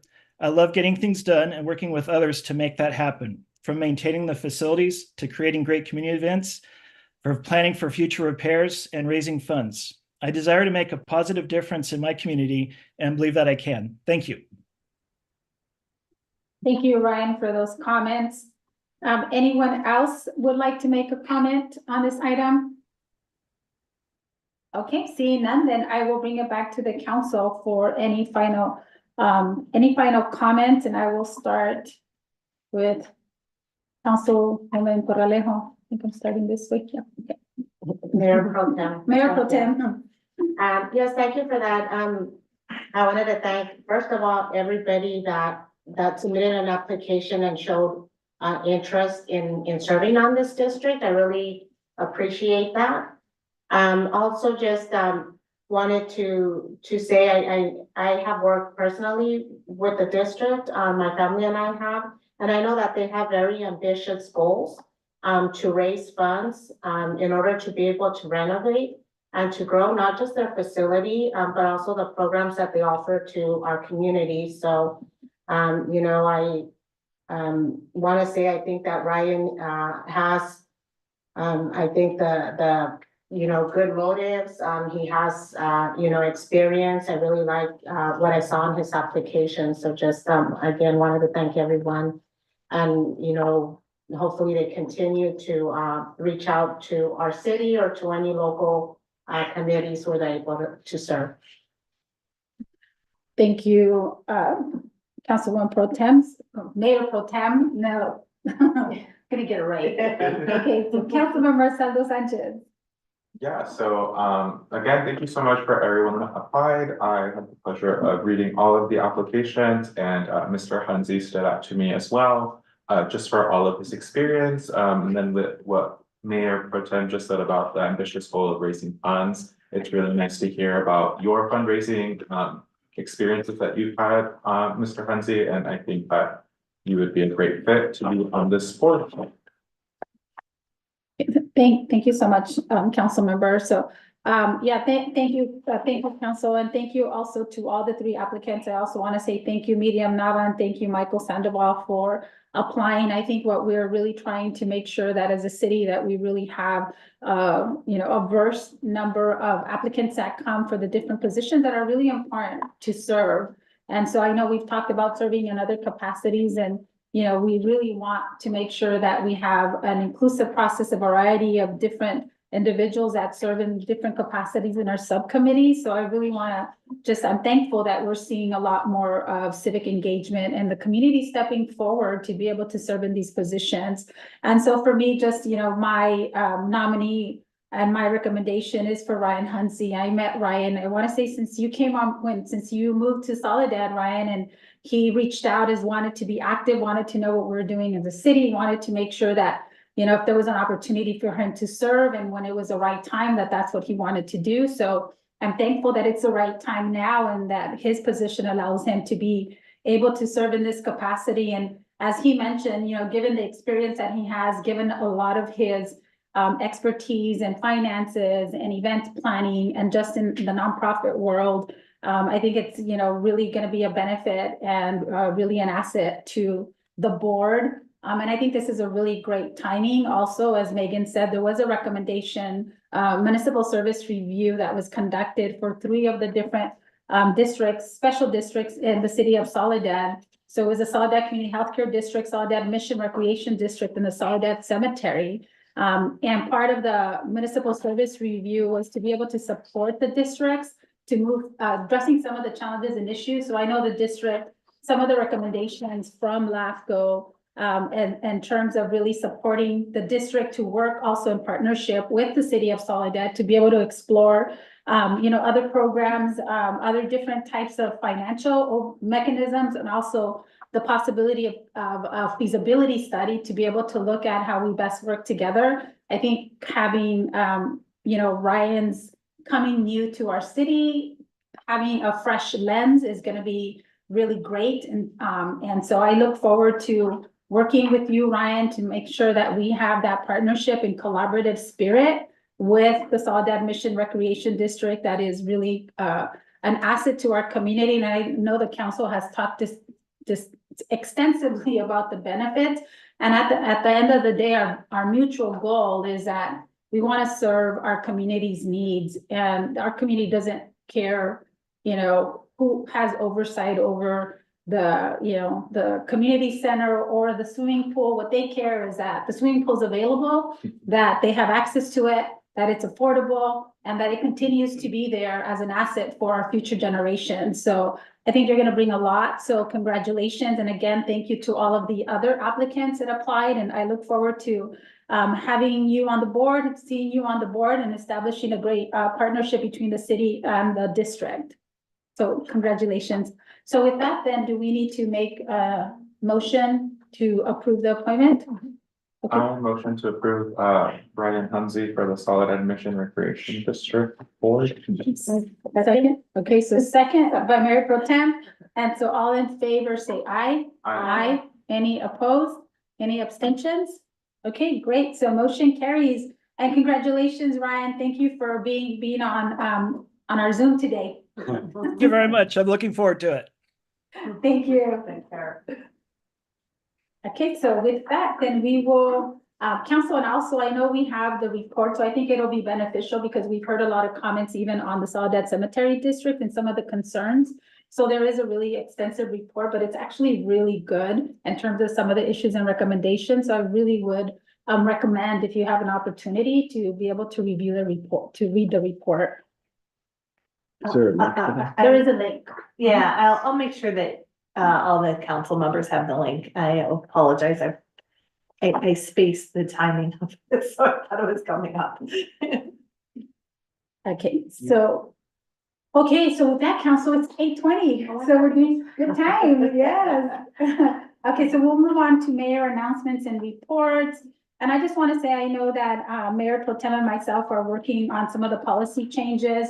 And I did, I was proactive, and I do have a copy of my paper report that I will provide to the city manager to be able to include as part of our website as well. So if anybody wants to read more detailed, so I'll begin, and I want to make sure that I have a timer for 3 minutes.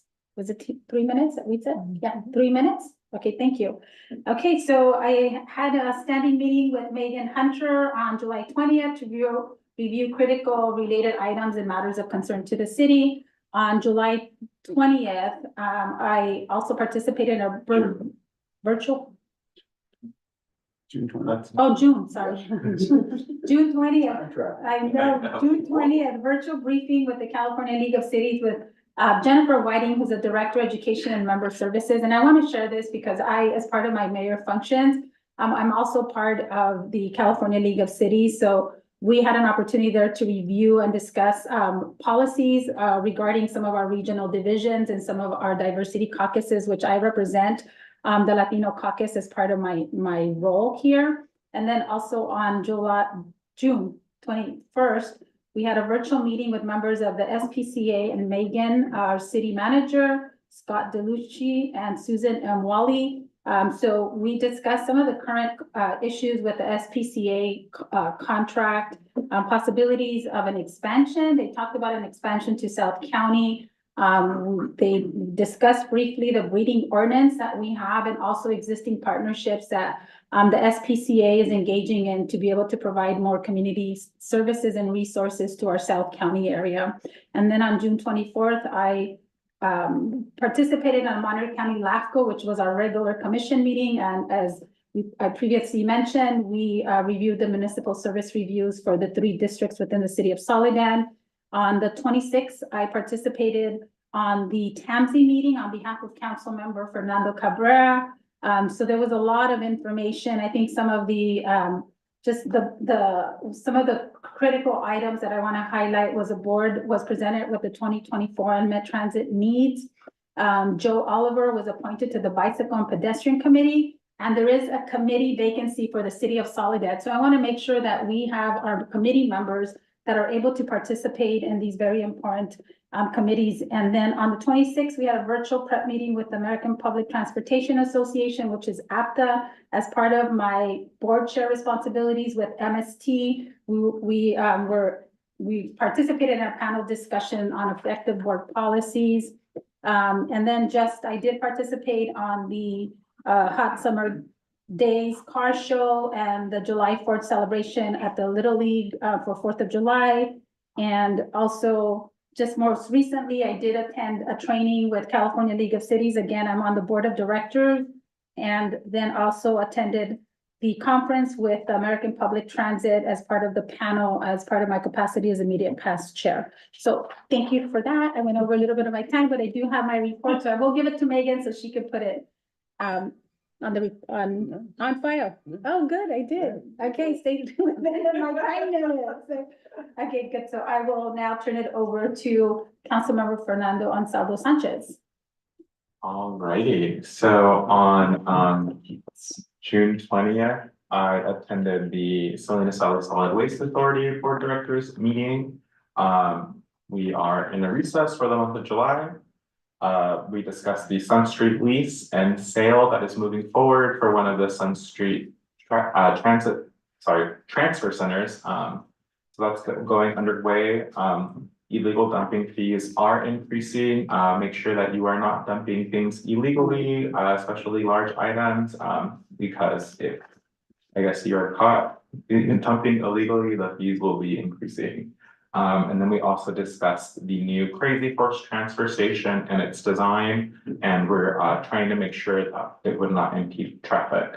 And that would be beneficial for the unincorporated areas of northern Monterey County, as well as folks in Salinas.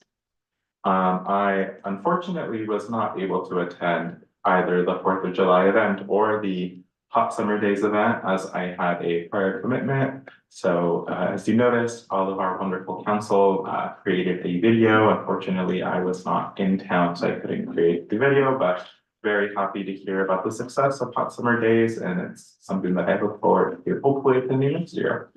And then on June 28th, I attended a stakeholder retail study meeting just to listen to the business. I don't remember what they're called.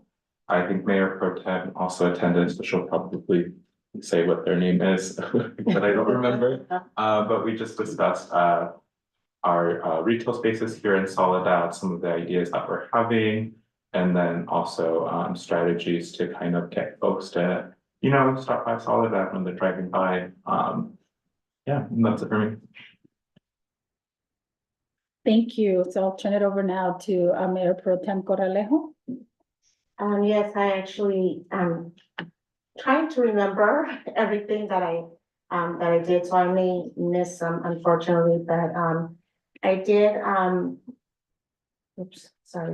I was able to attend the 4th of July over at the Little League Park. It was very fun. I joined in on the tug of war on the parent side, and we did win. Sorry, kids. And I also attended, of course, the Hot Summer Days. It was a very successful event again, and proceeds from that will benefit our youth recreational programs here in Soledad. I also spoke, and I don't have dates on anything, so I apologize, but I also spoke to Francisco Valenzuela is his name, I'm looking here, Francisco Valenzuela from the San Andreas Regional Center. And I spoke with him a couple of weeks ago, and he is going to be bringing an inclusive event here to Soledad. He has been working with our Parks and Rec department on that, so I'm very excited about that. I believe part of it has to do with the kids and adults dressing up as superheroes. So, you know, that I'm really looking forward to that event. Also, I attended the policies and procedure meetings with, Mayor Velasquez. I also last week attended the Soledad Historical Museum. I visited it. They have a new exhibit. It's called History of Women's Fashion. So when you go, there's a lot of dresses that they have. It's real, you know, real nice, real fun. And of course, you always have the board members there and other volunteers that will guide you, give you a little tour and explain the history behind it. And then I also attended, 2 events, I think it was that day, and it was, I want to say it was from the SBDC. And it was regarding, businesses, and I attended 2, so I'm getting them mixed up, but yes, there was one that I attended, with council member Ansaldo Sanchez, and that was really exciting because there's, I was really impressed, and I had to leave early, unfortunately. But I really like just the fact that it's very analytical, and they're giving a lot of information having to do with AI and our cell phones and different stuff that's gonna help businesses, developers, and us as a city make better decisions that are gonna give us better outcomes. Ooh. That's it. Okay, so it gives us Generous. I'm not even saying dates. I like the ding. Yeah, so do I. So thank you, council, for that. So we'll move on to council member announcements. Oh, we did that already. Okay, so council member praises. I'll start with Mayor Pro Tem Corralejo. Yes, thank you. I just have one. I just wanted to really thank our staff.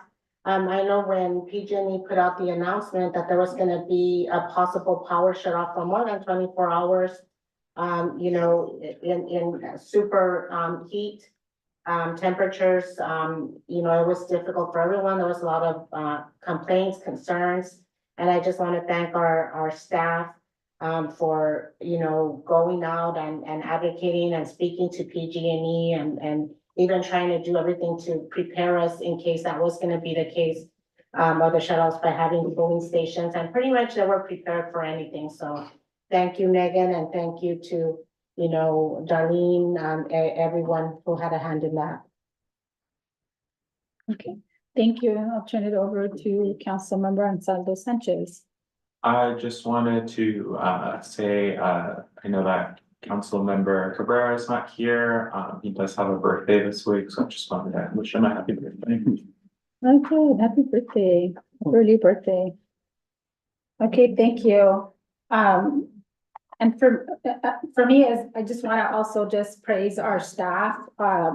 We had obviously some really record heat wave throughout you know, California and different locations. And for us, obviously, we typically don't get to those high levels. I know, I just want to thank our team also because they did an amazing job with our unsheltered population.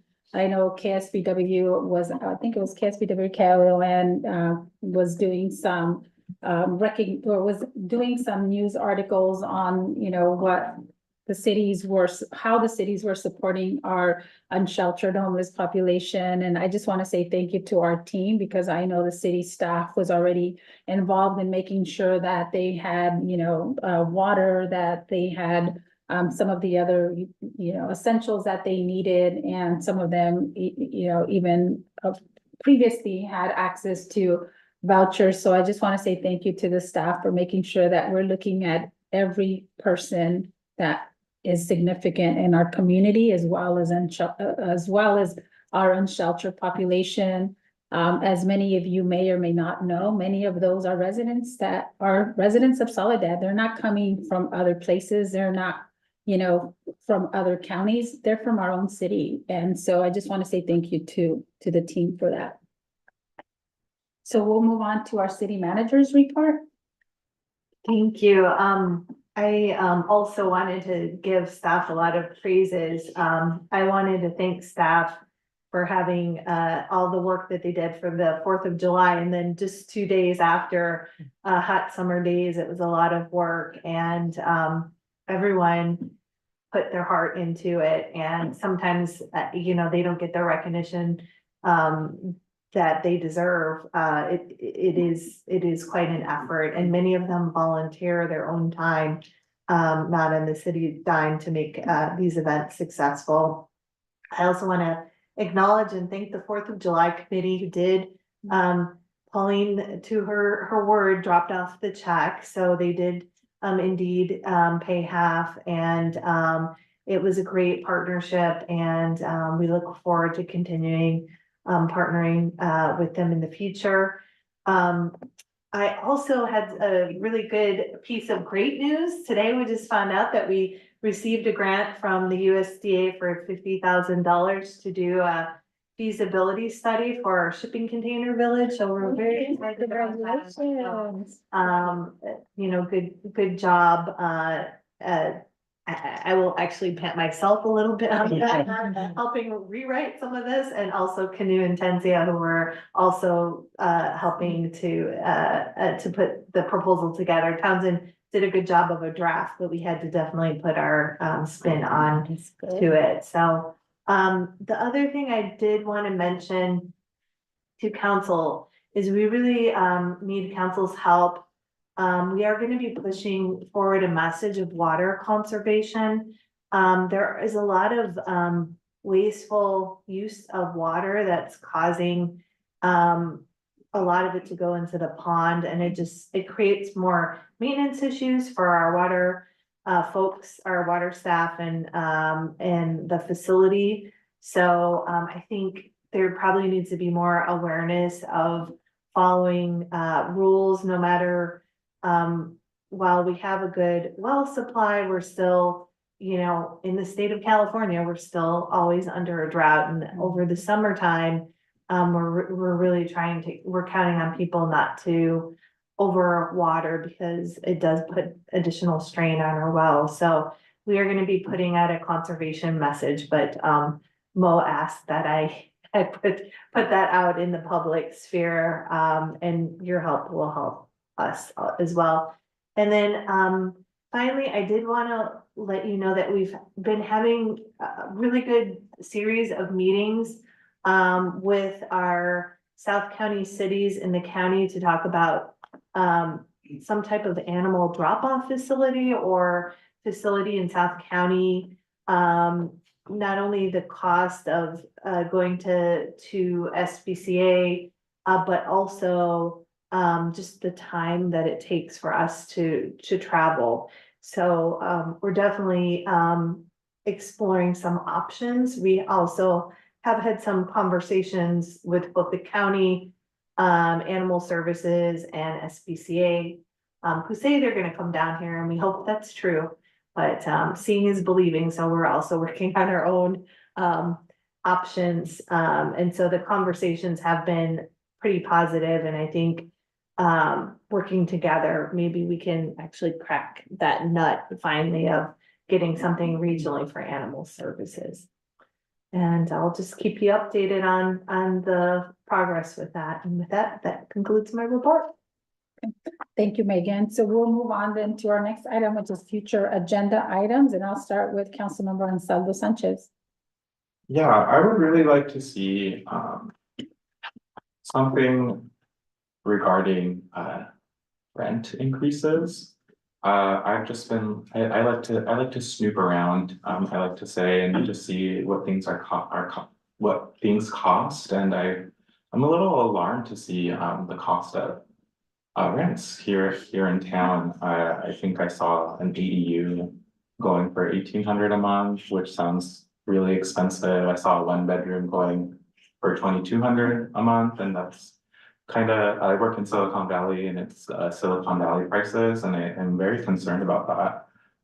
Especially also, I remember, back in while I was campaigning, I guess, I did speak with someone that was saying that her rent was increased by a large amount that I don't think that I think violates California law, and I was trying to work with her on getting some information.